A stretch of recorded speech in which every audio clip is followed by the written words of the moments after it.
Hey, everybody, this is Reverend Bill, and today is September 6th for at least another, I don't know, 40 minutes or so.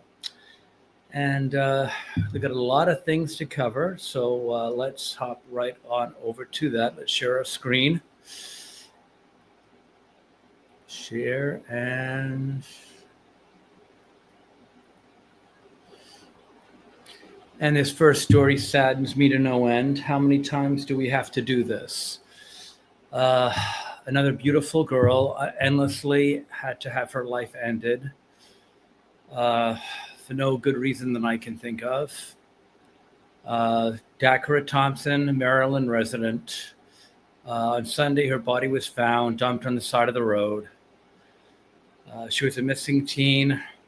Um, there was surveillance footage showing her. For some reason, I think she actually had her own car, and something happened. Anyway, she was seen getting into a black SUV around 3 a.m.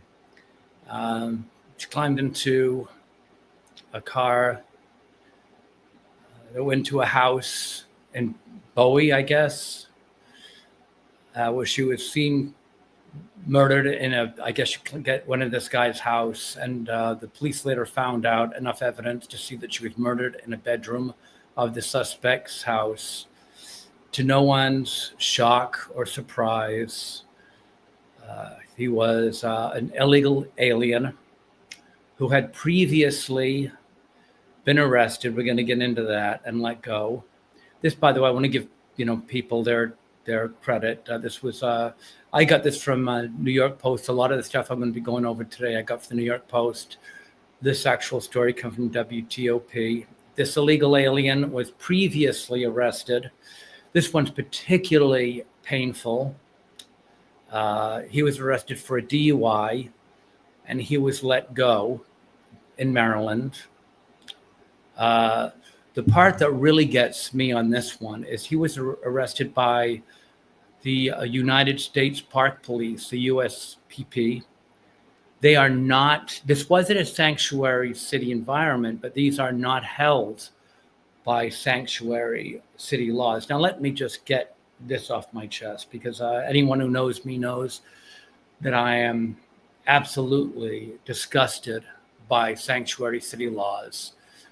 But this, however, that aside, how much I dislike and despise sanctuary city laws, however, this group was not held to sanctuary city laws. So I don't know why they acted like they were. They should have detained him and informed ICE. They did not. They actually acted as though they were under sanctuary city laws, which they were not. And they released him and did not inform ICE. So he was actually released back into the general population for no reason. So he was set to go free and end up killing this beautiful young girl senselessly. There is an investigation, apparently, as to why they acted in the irresponsible manner that they did. We don't know if anything is going to come from that. If I was the family of this young girl, I would certainly want some answers.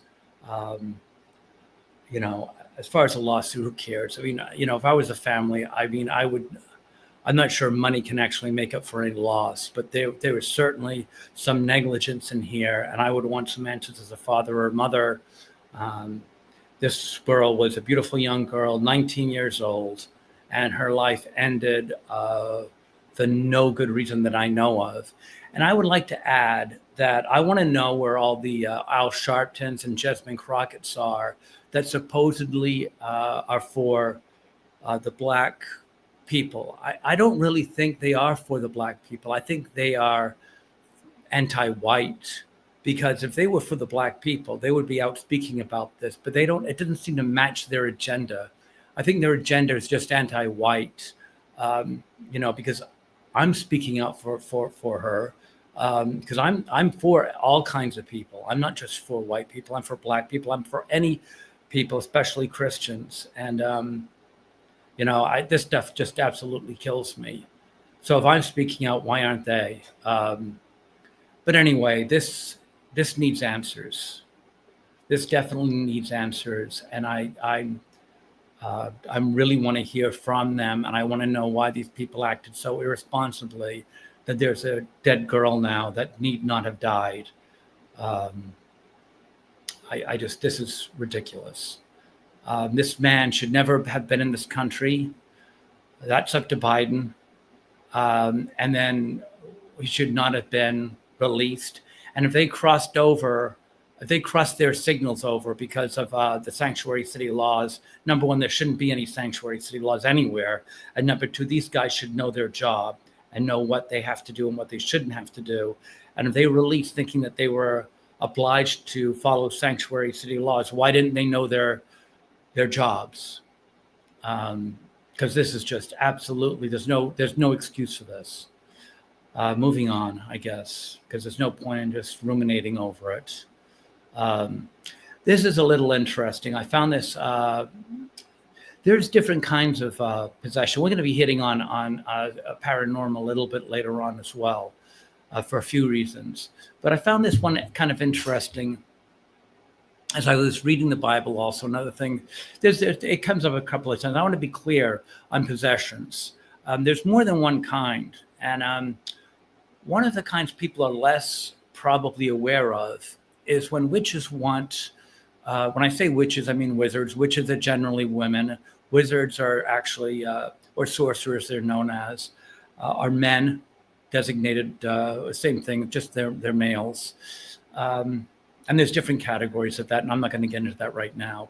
But there's also possession whereby the person actually wants the demon in them, and they welcome the demon in them, and that's to get more power. And this happens more often than you might think. Everyone associates possession with unwittingly, usually children or teenagers, that inadvertently says or does the wrong thing, and they get possessed, like the Evil Dead movies, and that's Hollywood. But those what really, and The Exorcist, those what people usually associate with possession. But there's actually more possession whereby people welcome demons, and you see it a little bit with the show Supernatural, that kind of thing. I mean, it does really happen when people welcome demons, and you get more power, and they try to coexist. Well, the interesting thing is, a lot of times the demon makes a deal with the person, and the person actually supposed to be in charge, and the demon is supposed to just give their power and the spells. Well, in my experience, and I think a lot of those who actually do the background work, you find that in the beginning, the demon keeps to their word, but slowly it weasels in, and it actually starts to take a little piece of control here and a little piece of control there. And I think you'll finally find over the course of years, it slowly begins to become dominant. I'll give you an example. I think a lot of you know that my family, I found out later in life that witchcraft got into my family quite a lot, and I was blind to it until too late. But looking back on it, I did notice that there was a lot of changes.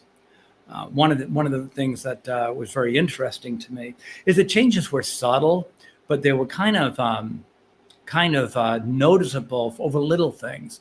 And I think the guys will probably know this, how it's kind of subtle, but it was kind of noticeable. Is one of the things that guys always know is, like, when they're younger, they get crushes on people. I'll give you an example. I mean, who doesn't remember back in the 70s, Farrah Fawcett? I mean, whoever had a thing for Farrah Fawcett will always, no matter how old Farrah Fawcett got or whatever, you'll always carry a torch for Farrah Fawcett. I mean, for me, it was Diane Lane. I had a huge thing for Diane Lane way back, in the big town and Cotton Club, and just I've always had a crush on Diane Lane, big. And I don't care if she's in her 60s now. If I ever ran into Diane Lane, even in her 60s, I think my heart would drop. I just have it really bad for her. Unfaithful, she was hitting middle age and unfaithful, and I still saw her in that, and boy, that was an experience for her. I mean, you just always carry a torch for these women, And as someone in my family had a big thing for Halle Berry back in the day, years ago. I mean, she's been around for a while. And I don't know, just about 10 years ago, I was talking to him, and I said, I know he had a big thing for Halle Berry. And I said, hey, well, I think I saw a picture. He goes, Halle Berry. And he said to me, I never really got the Halle Berry thing. It's like, what? What do you mean never got the Halle Berry thing? You loved Halle Berry. He goes, no, I never really got it. And that was like such a 180. I mean, how do you remind someone that he was crazy over Halle Berry? And that was one of the things. It's like, how do you forget someone you're crazy over? And that was a small personality thing. I mean, but guys don't ever forget women they were crazy about when they were, kids. So, I mean, that was a subtle thing, but it was a big enough thing that had me scratching my head. I mean, you never forget the women that drove you crazy as a kid, but he did. And later on, when I found out what was going on, it kind of made sense to me because his personality had changed. And anyway, and what I'm listing here is just slowly how the subtlety of how a demon slowly take over. Yeah, when they first get a person, they're in the background. And then throughout, these are different stages, how you can watch the person's personality change. And another thing too, by the way, with the power, another time, he brought a girlfriend to a party. It was a scrawny little thing. And he was having her arm wrestle all the guys, and she was beating them all. And I've always been kind of a big guy. I lifted weights and everything. And he'd asked me if I would arm wrestle. And I said, oh, she's not going to beat me. Come on, it's ridiculous. At the time I could probably bench press 300. Can't do it right now. But at the time I was pretty beefy. And I said, she's not going to beat me. Don't you get me embarrassed if she does? And I said, no, I mean, if she beats me, but she's not going to be able to. So we arm wrestled, and she didn't beat me. But it was surprising the strength from her. I was the only guy she didn't beat. But it was pretty weird. I went left-handed and right-hander. I beat her both times, but she had no right to be as strong as she was, and that was demon strength. And that should have given it away too. But I was not as knowledgeable about that stuff then as I am now, or I would have picked up on it. Yeah, I mean, I've seen this stuff, and again, if I knew then what I knew now, I would have been all over that. But I was very naive back then. I'm knowledgeable now from what I learned from battling them. But at the time, I didn't know. I should have seen it coming, though. But anyway, here are the steps of how people actually do change over time. And I saw it myself. So anyway, it is pretty interesting, though, that these people do actually take in demons. And they do make deals. And over time, you can never trust a demon. You can never, ever, ever trust anything a demon says. And even the people that welcome the demon in, they basically over time screwed them over. I don't really know how much of the original people are left from the ones that took the demon in. I'm assuming that the people I knew are probably buried down and they're probably regretting the fact they let the demons in. I don't know. I don't care. As far as I'm concerned, they let the demons in. They can stay in there. I have no desire to rescue them if they are trapped. I don't really care. As far as I'm concerned, they deserve everything they get. But anyway, I just thought this was kind of interesting. We got to keep that in mind when we're battling these things. Who are we really dealing with? And as far as I'm concerned, by the people that take in the demons, by the time they get to this point, I think they're just fully demons at this point. They've had these demons in for years. And I would assume by this point they are probably fully demons. And any human qualities are probably buried because I think they've been probably fully manifested by now. We're in the last stage, full possessions. But anyway, that I thought was kind of interesting. So moving on. Now here we go. Charlie Sheen. He has finally admitted that he's had sex with men. And now he's HIV positive. So what? So what, Charlie? So you've had sex with men. All these times, these people that say they've got HIV, but they got it through drug. Yeah, maybe they did get through drug use. I mean, that's quite possible. But I find that when you take drugs, you often compromise yourself, and who knows? I mean, when you do drugs, you usually compromise yourself anyway. So drugs and homosexuality, I find, usually go hand in hand. So I'm not shocked when people say they do drugs and do homosexual, because when you're doing that, usually all bets are off, right? You don't know what you're doing. I mean, you're shooting up heroin or doing whatever you do. I mean, I've never ever touched any drugs. Um, I think in junior high, I might have tried pot once or something. I've never ever done any drugs heavier than that, and that's about it. But I mean, yeah, so I assume when you're doing all these drugs that sooner or later you're going to be doing homosexual sex anyway with these crazy parties. So um, I don't know. So he does crazy sex and he does drugs, and now he's got HIV. And so what? So you've probably given HIV to probably other people.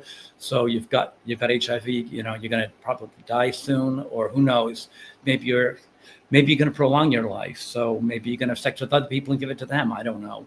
So what? So you kind of, I don't know, kind of ruined your life. Maybe you've gotten your family pretty distressed and stressed out and upset. You've limited your career. I think there's a lot of so what's there. You definitely ruined your reputation. You probably disappointed your fans.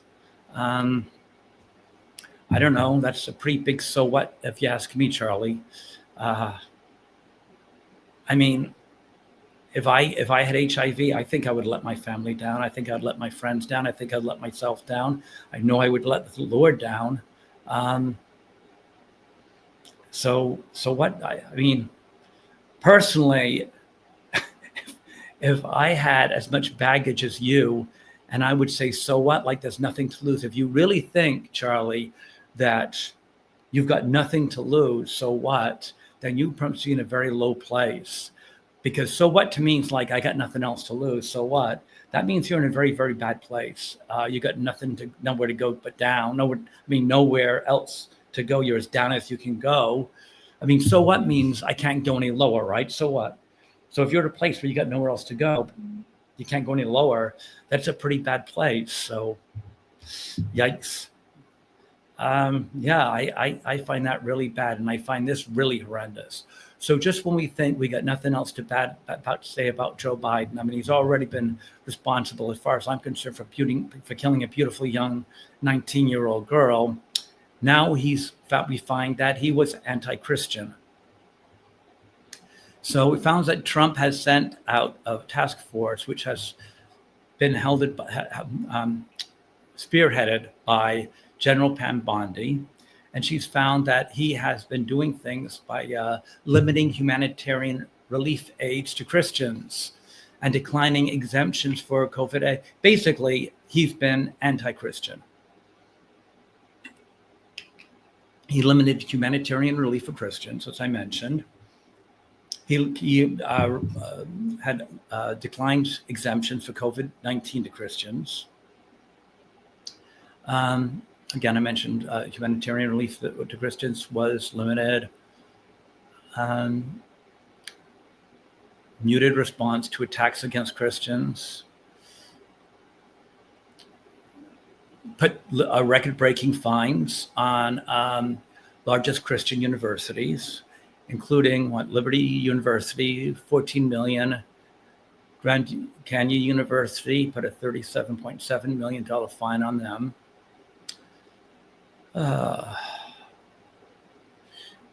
Issue with the FBI's radical traditionalist Catholics. We call them domestic terrorism threats. Well, anyway, basically, he just against Trump on the fundamental First Amendment rights. So basically, Biden didn't like Christianity. And if he could, he made them pay for being Christians. So I'm not surprised.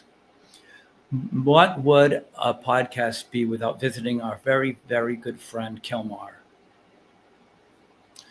So apparently, and I don't understand where this is going, because from what I understand, he can't go anywhere because that judge is ruling that he's got to go to a hearing October 6th.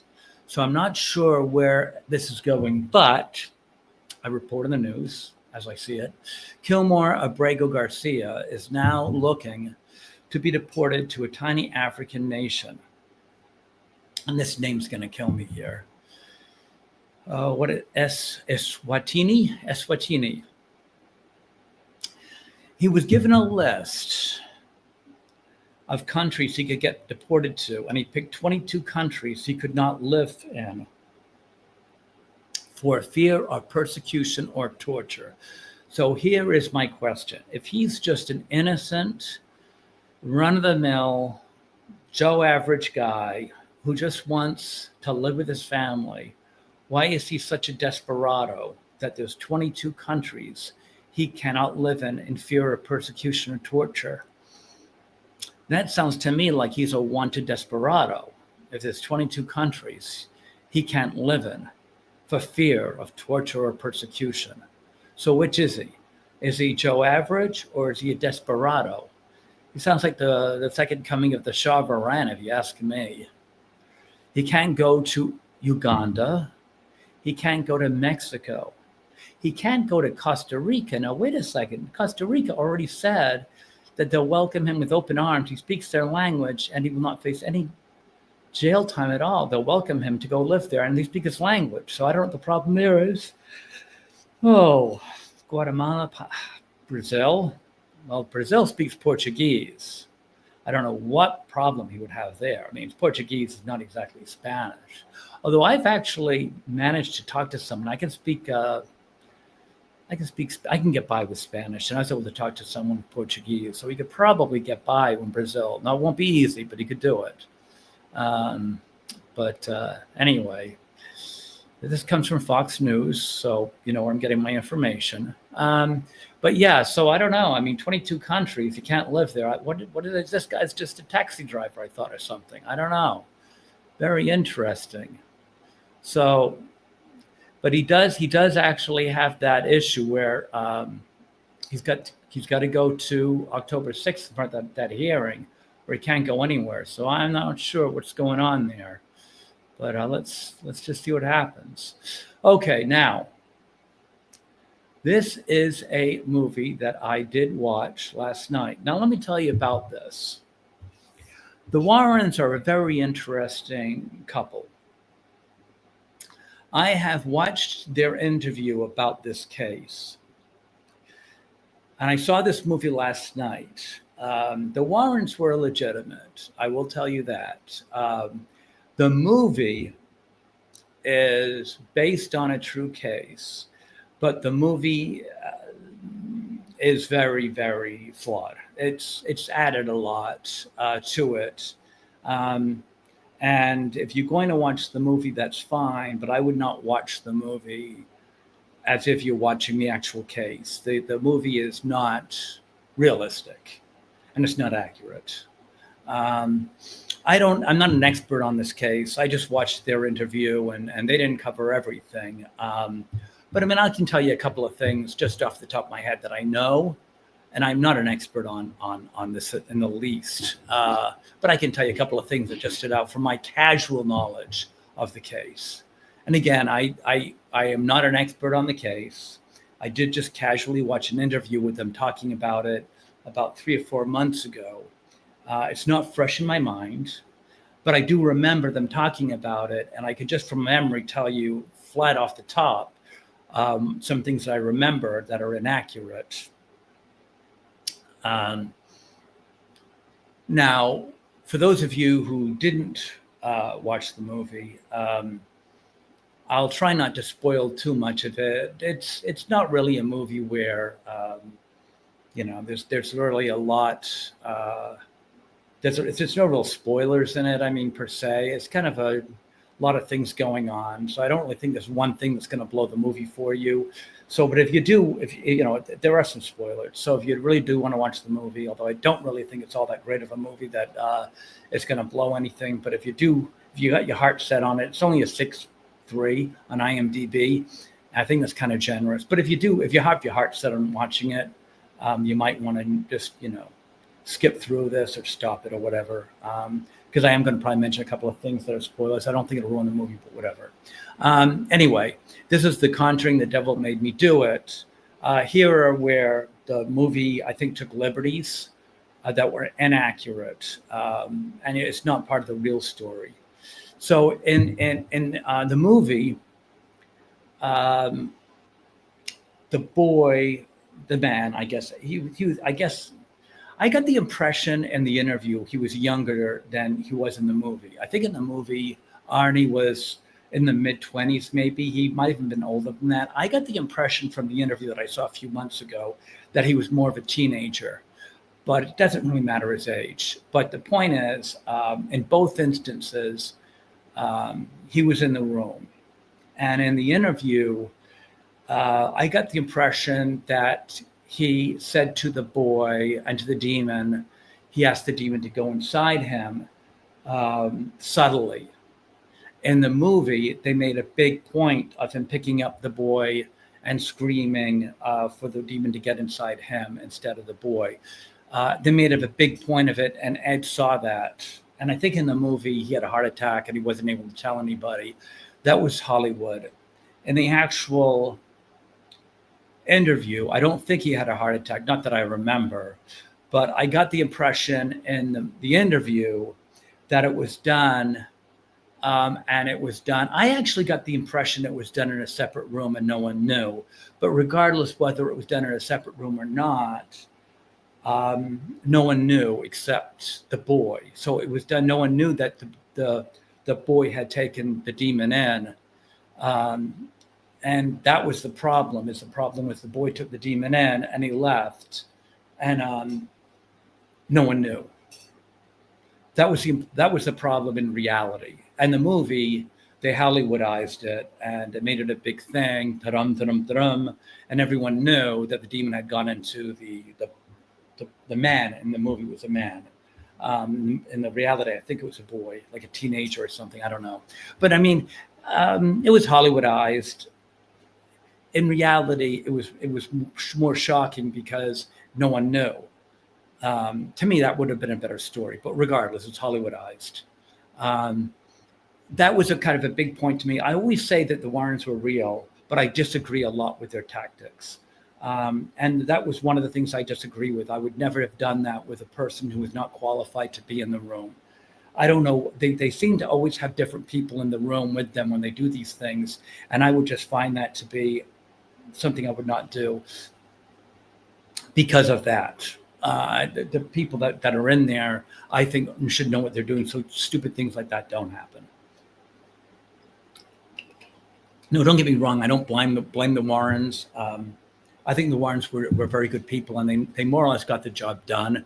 And it could be because maybe they were the pioneers, and they were maybe the first, and they didn't really understand everything, and they got the job done. Like I said, I'm not critical of them, but maybe they just, because they were the first, they didn't really understand everything, and maybe it's because of them that maybe I'm a little more knowledgeable now. I don't know. I'm not casting stones at them. I'm more or less telling you how I know now, what I know, but they were doing it 50 years ago. So maybe I, and I didn't know 50 years ago how to handle it. So who knows why I know now what I know. Maybe it's because of them. I don't know. But anyway, another thing in the movie, they had him, to see if he was not possessed. They had him read from a Bible, and they put religious artifacts in him to prove that he had no demon in him. That is false. That would never work. I have seen people with demons and pick up and read Psalm 91. The religious artifacts, they can hold crucifixes, they can go to church. They can probably take the Holy Communion. That would not surprise me. They are really good at hiding.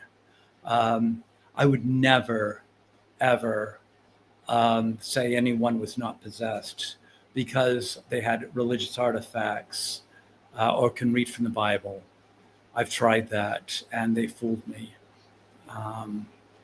That is not true. Rosary beads, useless. The Hail Mary is useless. again, the Hail Mary is for prayers. Prayers to saints and to the Blessed Virgin do not work. They are dead and they've passed on. That's one of the things about the Catholic. Another thing about the Warrens is they rely a lot on the Catholic religion. I don't think Catholic priests are good for that reason. I think that they rely too much on saints and the Blessed Virgin. Jesus is the only solution that I have found to fight that, because Jesus is a liaison to all that. Saints are not around. They're dead people that have passed on. They're not any help. Jesus is the only one that can help. And the Catholic Church relies too much on the Blessed Virgin and the saints, and they're useless. Jesus is the only way. And that's why I don't think Catholic priests are the way. And the Warrens rely too heavily on Catholic priests. And Jesus is the only thing. And the Catholics aren't real big on Jesus. They're more into old traditional religion, and they don't concentrate on Jesus. That's why I find that the Pentecostal is much more effective against demons. They rely solely on Jesus, and Jesus is highly effective on fighting demons. And that's why I have left the Catholic Church and gone into more the evangelical. When I discovered demons and witches, I needed more ammunition, and the Catholic religion was not helping me. And it wasn't until I got into Jesus and the evangelical that I started to successfully fight off demons. And that's when things really got very successful with me, and I started to fight them off effectively. That's why I'm telling you that the Warrens were, to me, they were effective. They could have been more effective, but they did a lot of things incorrectly. And like I said, one of the things were the heavy reliance on Catholicism, and they needed to spend more time with Jesus and less time on things like rosary beads and Catholic priests. They mean well, but Jesus is far, far, far more effective than rosary beads and all that stuff, which have no real effect that I found in the religious artifacts. Not very effective against demons. Jesus is the only way that I found to effectively ward off demons and witches. Anyway, getting off that. So also I found a problem with the Catholic priest said the Protestant version of the Our Father. Not a big deal, but anyone who's Catholic or Protestant would have picked up on that immediately. They had the Catholic priest saying the Protestant version of the Our Father, and that's fine. That's absolutely fine. I just found it to be inconsistent. Let's see what else we got. Also, in the movie, they had behind the demon, they had a character of a priest that not really, I don't know if they call him an evil priest, but he was a evilish priest that was retired, and he had an evil daughter that was and she was actually the one putting evil tokens in the family, and she was calling all these demons to haunt the family. That was completely contrived. That was not in real life. In the real story of The Devil Made Me Do It, The Conjuring, whatever they call it, there was just demons. Demons came. There was no evil priest or daughter. That was all Hollywood wanting to get an evil person involved in the storyline. And the real life story of the Warrens, there was no explanation for how I think there was, now thinking about it now, I think in the original interview I heard, and again, this was a few months ago, I think they said that they traced the demons to a Ouija board. I think they mentioned that it was a Ouija board that brought the demons on. I could be wrong. Again, I'm going off memory. But now thinking about it, I think they did mention that they traced it to a Ouija board that brought the demons on. Ouija boards are really bad news. I think I mentioned in previous podcast, when I was younger, I did mess with one very briefly, enough to know that it was real and enough to know it was lying to me. It was not a lost aunt or something. It was a demon. And I put it away, and that's the last time I touched with it. I came across it knowing that I was really talking to something, and I knew that it was lying to me, and it was probably evil, and that was the end of it. And that was the end of my experience with the Ouija board. Anyway, that's all we got for you tonight or this morning now. Oh, no, it's still evening. So that's it. Hope you enjoyed it. If you did, please like, share, and subscribe. And if you didn't, come back again and we'll try harder next time. But everyone have a real great day, and I will talk to you later. God bless everybody. Bye-bye.